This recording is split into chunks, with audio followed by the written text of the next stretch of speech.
Le fils d'un mafieux a attaqué une officière et ordonné de battre son chien policier. Elle était seule, désarmée et obligée de regarder. Mais cette nuit, un homme était présent sans qu'il le remarque. Ce qui s'est passé ensuite a changé le destin de tous les participants. Abonnez-vous à la chaîne et écrivez dans les commentaires de quelle ville ou quel pays vous regardez cette vidéo. La nuit du Sud s'était abattue sur la vieille ville portuaire comme une couverture lourde et humide. La chaleur ne se dissipait pas. Elle s'accrochait aux murs de pierre, aux pavés usés par des siècles de pas, aux troncs massifs des chênes dont la mousse grise pendait en longues barbes silencieuses. L'air sentait le jasmin, le sel du fleuve et le métal tiède, et cette odeur étrange, presque douce, donnait l'illusion d'une paix fragile.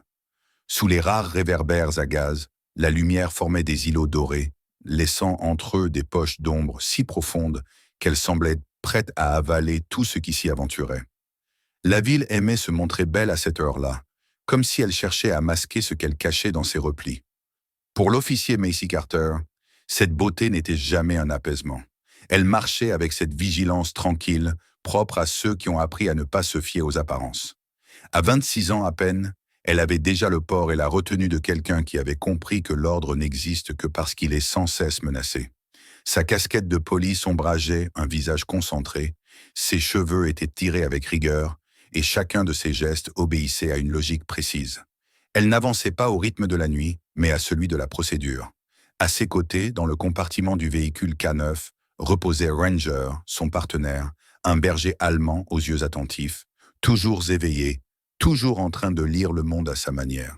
Là où Macy observait les visages, les mains et les regards, Ranger captait les odeurs, les tensions invisibles, les intentions qui précèdent les actes. Ensemble, ils formaient une unité silencieuse et parfaitement accordée. La patrouille aurait pu se dérouler sans incident. Quelques touristes tardifs, une calèche revenant d'une dernière visite guidée pleine de légendes locales, le bruit lointain d'un minibus s'éloignant. Mais la tranquillité se déchira soudain sous le cri mécanique d'un moteur poussé à bout. Une voiture de sport couleur acier sombre surgit d'un virage trop serré, les pneus hurlant sur les pavés, glissant dangereusement avant de se redresser à quelques mètres d'un véhicule rempli de visiteurs.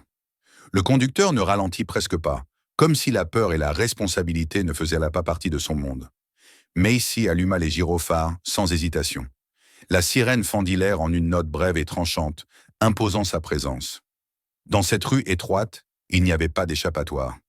La voiture fut contrainte de s'arrêter en travers, ses phares aveuglant la chaussée. Le conducteur sortit en titubant légèrement, un jeune homme à l'allure soignée, vêtu d'une chemise coûteuse portée avec une désinvolture étudiée. L'alcool se mêlait à un parfum de luxe, et son sourire n'était pas celui d'un homme inquiet, mais celui de quelqu'un qui ne doutait pas une seconde de l'issue de la situation. Macy reconnut son visage avant même qu'il n'ouvre la bouche. Luca Moretti. Le nom n'apparaissait pas toujours dans les rapports, mais dans la ville, il circulait à voix basse, associé à celui de son père, un homme d'affaires, dont l'influence s'étendait sur les quais, les contrats et les silences bien placés. Macy procéda comme on le lui avait appris. Demande de papier, instructions claires, test d'alcoolémie. Luca échoua à chacun d'eux, se balançant légèrement, s'irritant de plus en plus à mesure que la réalité s'imposait. Lorsqu'elle commença à remplir les documents pour une arrestation formelle, quelque chose changea dans son regard. Ce n'était pas la honte ni la culpabilité, mais une inquiétude nouvelle, presque vexée. Quelqu'un osait donc le traiter comme un citoyen ordinaire. La réponse à cette offense ne tarda pas. Des phares puissants apparurent, projetant une lumière blanche sur la scène. Un SUV noir se gara de manière à enfermer l'espace entre les véhicules. Les portières s'ouvrirent presque simultanément et 4 hommes descendirent sur les pavés. Leur démarche était mesurée, leurs mouvements précis, leurs visages fermés. Ce n'étaient pas des voyous improvisés, mais des hommes habitués à agir vite et sans laisser de traces. Macy sentit le danger avant même d'avoir le temps de réagir. Elle porta la main à son arme, mais trop tard. L'un des hommes arracha sa holster d'un geste sec, un autre neutralisa sa radio, et un troisième immobilisa ses bras avec une efficacité glaçante. Il ne criait pas, ne s'énervait pas, il travaillait. En quelques secondes, l'uniforme perdit toute autorité. La loi n'était plus qu'un tissu inutile. Luca s'approcha, son malaise s'étant mué en une jubilation malsaine. Il savourait la situation, le renversement des rôles. Ses yeux se posèrent d'un sur le compartiment K9. Ranger s'était redressé, alerté par la tension, aboyant avec une colère protectrice. Ce son sembla réjouir Luca. Il donna un ordre d'une voix presque légère, comme on ordonne un jeu cruel. Les portes s'ouvrirent, Ranger bondit, fidèle à son entraînement, à sa mission, à sa promesse silencieuse. Mais ceux qui l'attendaient étaient prêts. Les coups pleuvaient avec une précision brutale, visant à faire mal sans hésitation. Les bottes frappaient, les impacts résonnaient dans l'air chaud, et les cris de douleur de l'animal transperçaient la nuit. Macy, maintenue de force, luttait désespérément, mais chaque tentative se soldait par une immobilisation plus ferme encore. Elle voyait son partenaire tomber, se relever, puis retomber, et avec lui s'effondrer tout ce en quoi elle croyait. Luca observait la scène avec un plaisir froid. Pour lui, ce n'était pas seulement une punition, mais une démonstration. Dans cette ville, certains étaient intouchables, et il venait de le prouver. Pour Macy, c'était une révélation terrible. La procédure, le badge, les règles qu'elle respectait n'avaient plus aucun poids. On ne cherchait pas simplement à l'humilier, mais à la briser, à lui apprendre que l'ordre pouvait être écrasé sans conséquence. Au moment où la douleur et l'impuissance semblaient atteindre un point de non-retour, la nuit, jusque-là complice des agresseurs, allait bientôt révéler qu'elle cachait encore autre chose dans ses ombres profondes. À quelques rues de là, loin des pavés éclairés et des façades destinées aux visiteurs, un autre homme marchait sans but apparent, laissant ses pas suivre un rythme que lui seul connaissait. La nuit ne l'enveloppait pas comme une menace, mais comme un élément familier, presque rassurant. Ethan Cole avançait avec cette économie de mouvement, propre à ceux dont le corps a longtemps été un outil avant d'être un simple moyen de déplacement. À 35 ans, il portait en lui une force sèche et contenue, forgée par des années de service où chaque erreur coûtait cher. Il était officiellement en congé, revenu pour quelques semaines dans une ville qui n'était plus tout à fait la sienne, mais l'idée même de repos demeurait abstraite pour lui. La guerre ne disparaît pas parce qu'on change de décor. Elle se tait, elle observe, elle attend. Il marchait pour calmer le bourdonnement persistant dans sa tête, ce fond sonore fait de souvenirs et de réflexes. Il ne regardait pas vraiment les vitrines, ni les passants tardifs, mais il notait les angles morts, les entrées secondaires, les zones d'ombre. Même sans uniforme, même sans mission officielle, son esprit continuait à cartographier l'espace, à anticiper ce qui pourrait mal tourner. Être normal demandait un effort constant, presque épuisant. Puis il entendit le cri. Pas un appel ordinaire, pas une voix éméchée ou une dispute banale, mais une panique brute, déchirée, qui montait et retombait dans l'air lourd. Par-dessus cette voix, il perçut un son qui le frappa plus violemment encore, un hurlement animal, aigu, chargé de douleur. Quelque chose en lui se réajusta instantanément. Ce n'était pas de la curiosité ni un élan héroïque. C'était un déclencheur, simple et implacable, le même qui autrefois le faisait se jeter au sol avant même d'avoir identifié la menace. Ethan ne se dirigea pas vers la lumière. Il se glissa dans l'ombre d'une ruelle étroite, longea un mur, ralentit son souffle. Chaque pas était calculé. Lorsqu'il atteignit une position d'où il pouvait observer sans être vu, il s'immobilisa. Devant lui, la scène se dévoilait dans toute sa brutalité. Une policière immobilisée par plusieurs hommes, un jeune individu à l'attitude arrogante, et au sol, un chien en train de se faire battre avec une violence méthodique. Il n'eut besoin que de quelques secondes pour comprendre la dynamique. Les rôles étaient clairs, la hiérarchie aussi. Ce n'était pas une rixe improvisée, mais une démonstration de force. Il scanna rapidement l'ensemble. Un homme faisait le guet près d'un véhicule sombre, surveillant les alentours. Deux autres s'acharnaient sur le chien, concentrés sur leurs tâches, tandis qu'un quatrième maintenait l'officier en place. Le jeune homme au centre n'était pas un combattant, mais il était le nœud de la situation, celui autour duquel tout s'organisait. Ethan sentit une colère froide monter en lui, mais il la contint aussitôt. La colère brouille le jugement, et il n'avait pas survécu à tout ce qu'il avait traversé en se laissant guider par elle. La première étape était évidente. Tant que le périmètre restait intact, toute intervention risquait d'alerter les autres et d'aggraver la situation. L'homme près du véhicule était la clé. Ethan se déplaça sans bruit, utilisant les ombres comme un manteau. Lorsqu'il surgit, ce fut presque irréel. Un mouvement bref, précis, un impact net. Le guetteur s'effondra avant même d'avoir pu réagir, son corps glissant contre la carrosserie sans un son. Ethan s'assura qu'il était hors d'état de nuire, récupéra l'arme qu'il portait et la mit hors d'usage. Le périmètre venait de se fissurer. Il revint aussitôt vers le cœur de la scène. L'un des hommes leva la jambe pour porter un nouveau coup au chien. Ethan l'intercepta au dernier instant, saisissant le bras, le tordant avec une violence contrôlée. Un cri échappa à l'agresseur, trop tard. Le second se retourna, surpris, et reçut une série de frappes ciblées qui lui coupèrent le souffle et la coordination. Il s'effondra à genoux, incapable de comprendre ce qui venait de se passer. Le troisième, plus massif, tenta d'utiliser la policière comme un bouclier humain, cherchant son arme d'un geste désespéré. Ethan ne se jeta pas sur lui. Il utilisa ce qui se trouvait à portée de main, les menottes arrachées plutôt à la ceinture de l'officier. En un mouvement fluide, la chaîne se transforma en levier, appliquant une pression précise sur une articulation vulnérable. L'homme lâcha prise, s'effondrant lourdement, inconscient.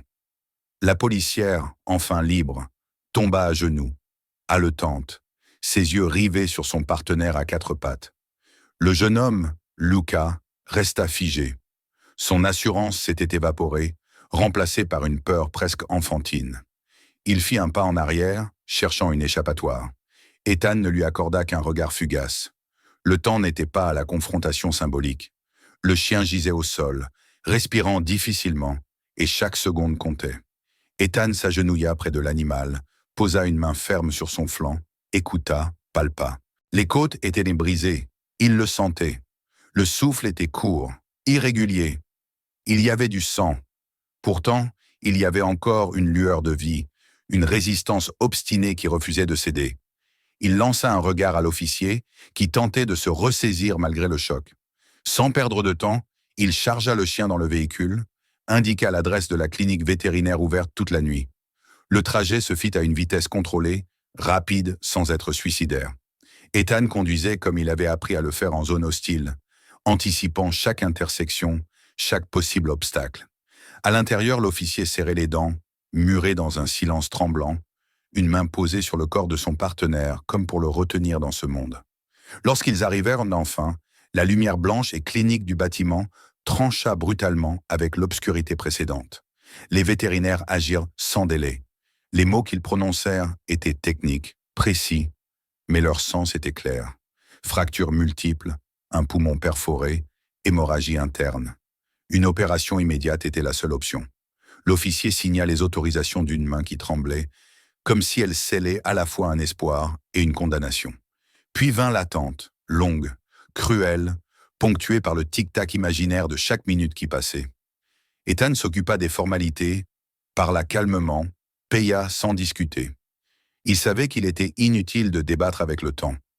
Il s'assit ensuite à proximité, silencieux. Il ne chercha pas à consoler avec des phrases creuses. Lorsqu'il parla enfin, ce fut pour rappeler une vérité simple. Le chien n'était pas une victime passive. Il était un combattant, entraîné, dévoué, et il livrait à présent un combat différent, mais tout aussi réel.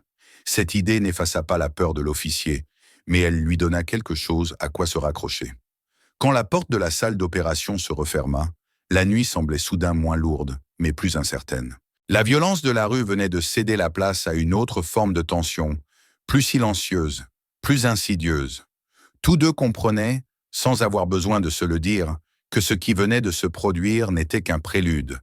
Ils avaient défié quelque chose de plus vaste qu'une bande d'hommes brutaux. Et lorsque l'aube finirait par se lever, la menace prendrait un visage différent, celui d'un système prêt à se défendre. L'aube se leva sans éclat, comme si la ville elle-même hésitait à regarder ce qu'elle avait laissé se produire durant la nuit. La lumière glissa lentement sur les façades de pierre, révélant des rues propres, presque paisibles, indifférentes à la violence qui s'y était jouée quelques heures plus tôt. Dans la salle d'attente de la clinique vétérinaire, le temps semblait figé. L'air sentait le désinfectant et la fatigue. Macy Carter était assise sur une chaise en plastique, le dos droit par habitude plus que par confort, les mains jointes si fort que ses jointures étaient devenues blanches. Elle n'avait pas fermé l'œil.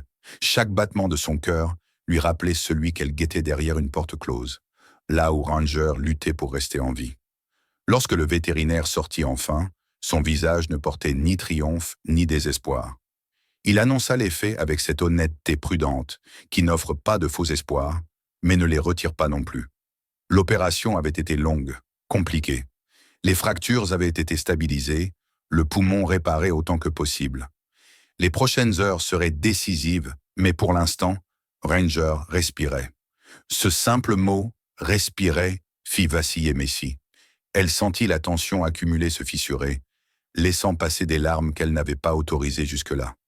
Elle hocha la tête, incapable de parler, consciente seulement que quelque chose d'essentiel venait de lui être rendu, même de façon fragile. Ethan était resté en retrait, adossé au mur, observant sans intervenir.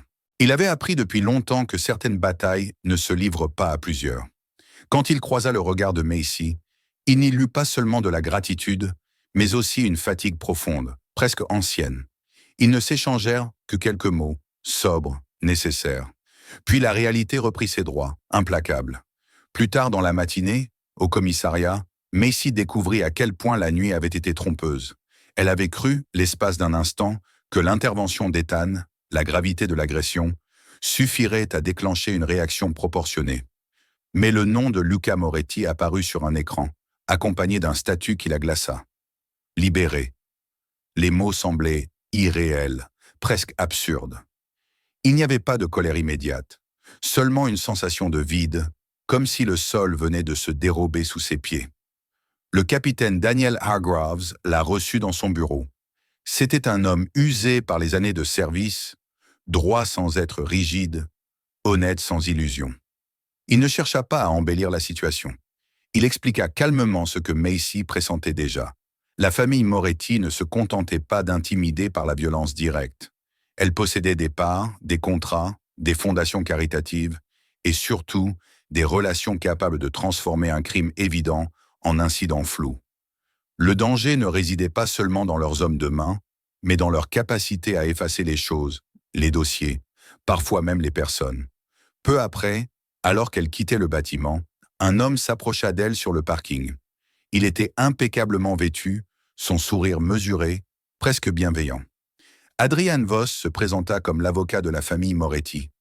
Il parla d'une voix douce, évoquant un malentendu, une nuit malheureuse, une situation qui pouvait être clarifiée. Il proposa un don généreux à l'unité canine, glissa quelques phrases soigneusement choisies sur la nécessité d'un rapport plus nuancé. Sous la politesse se cachait une menace nette. Refuser signifiait s'exposer à des conséquences que personne ne prendrait la peine d'expliquer. Macy refusa. Elle le fit sans élever la voix, sans théâtralité. Ce simple mot scella son sort.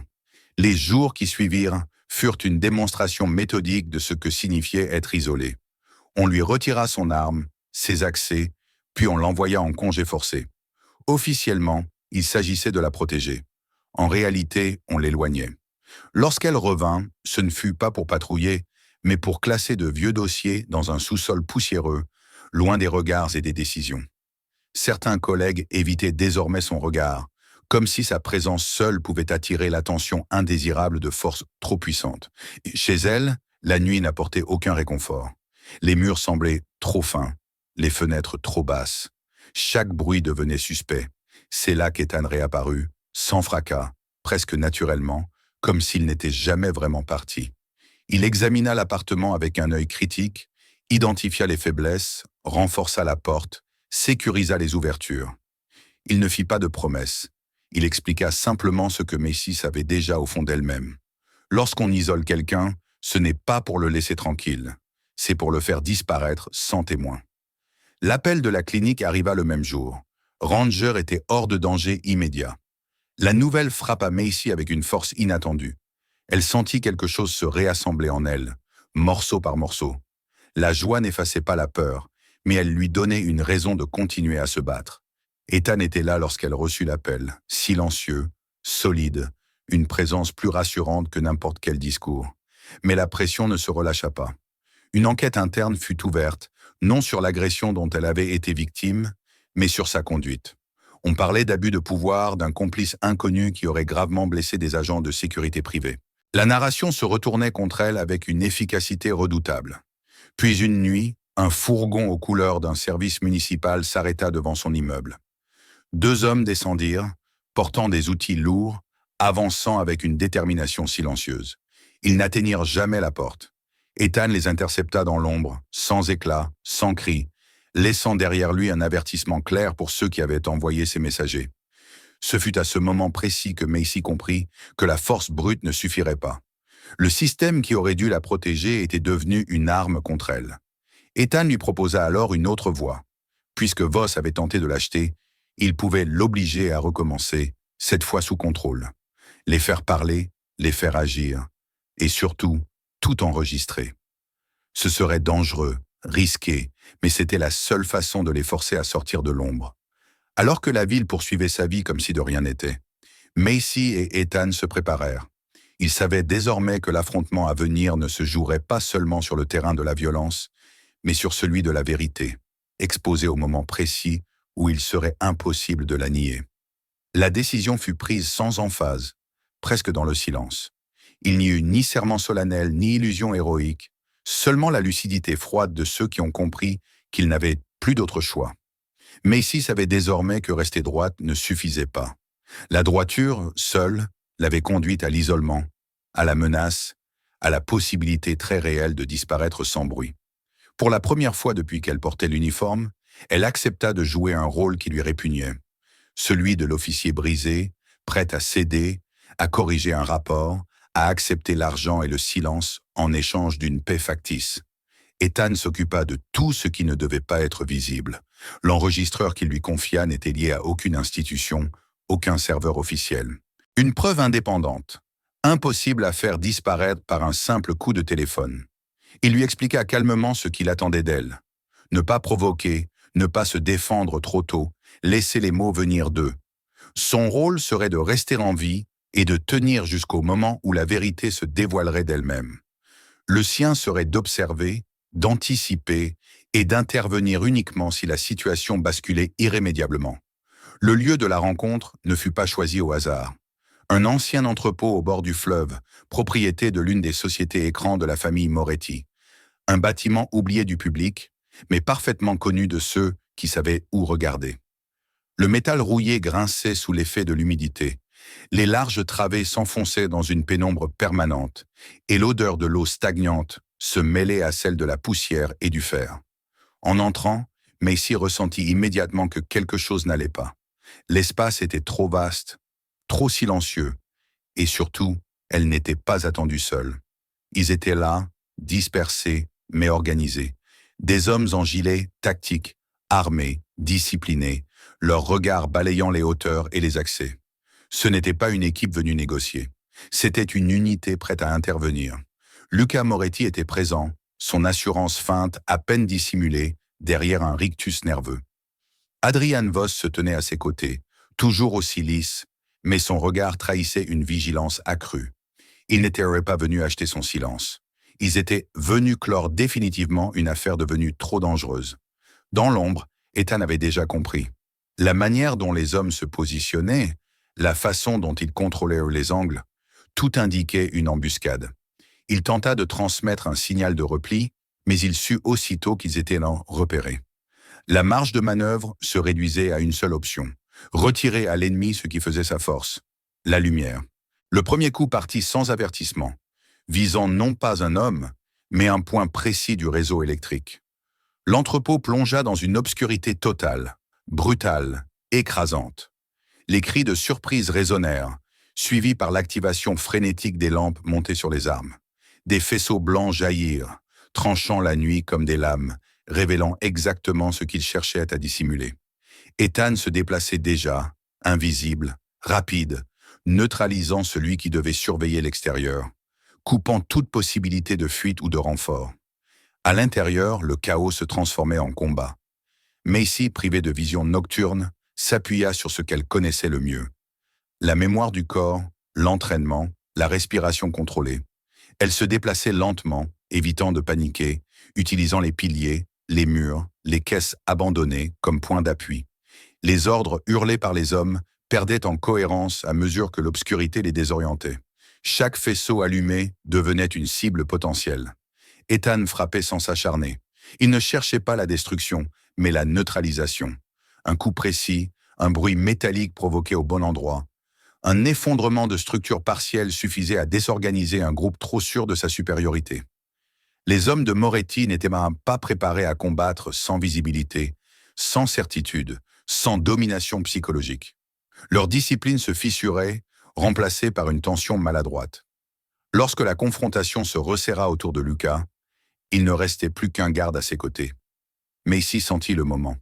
Elle sortit de l'ombre avec une rapidité qui surprit son adversaire, appliquant ce que l'entraînement enseigne lorsque l'espace est restreint et que l'erreur n'est pas permise. Le garde fut immobilisé, privé de toute capacité de riposte. Lucas se retrouva acculé contre une structure métallique froide, ses mains contraintes, son souffle court. L'homme qui, quelques jours plus tôt, se croyait intouchable, n'était plus qu'un individu paniqué, pris au piège de ses propres certitudes. Les sirènes se firent entendre peu après. Les gyrophares projetèrent des éclats rouges et bleus à travers les ouvertures de l'entrepôt, remplaçant l'obscurité par une lumière officielle, impossible à ignorer. Le capitaine Hargraves arriva parmi les premiers. Il observa la scène sans un mot, comprenant instantanément que ce qu'il voyait ne pourrait pas être étouffé. Trop de témoins, trop de preuves, trop d'éléments dépassant largement le cadre local. Les autorités fédérales furent alertées, attirées par la perspective d'un réseau mêlant corruption, intimidation, armes et trafic d'influence. Les jours suivants, la ville retrouva son apparence paisible. Mais pour Macy, tout avait changé. Elle ne fut plus reléguée au sous-sol, plus sommée de se taire.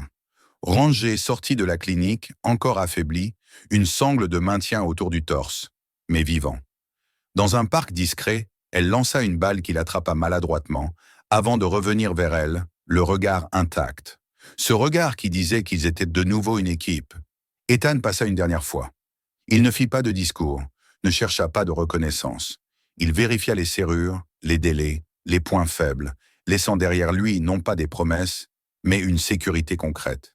Puis il partit, se fondant dans la foule, fidèle à ce qu'il avait toujours été. Une présence qui n'existe que lorsqu'elle est nécessaire. Macy resta seule un moment, observant la ville qui continuait de vivre. Les ombres n'avaient pas disparu, mais elle savait désormais qu'elles pouvaient être affrontées. La justice, parfois, n'arrive pas avec éclat. Elle arrive dans le silence, portée par ceux qui refusent de détourner le regard.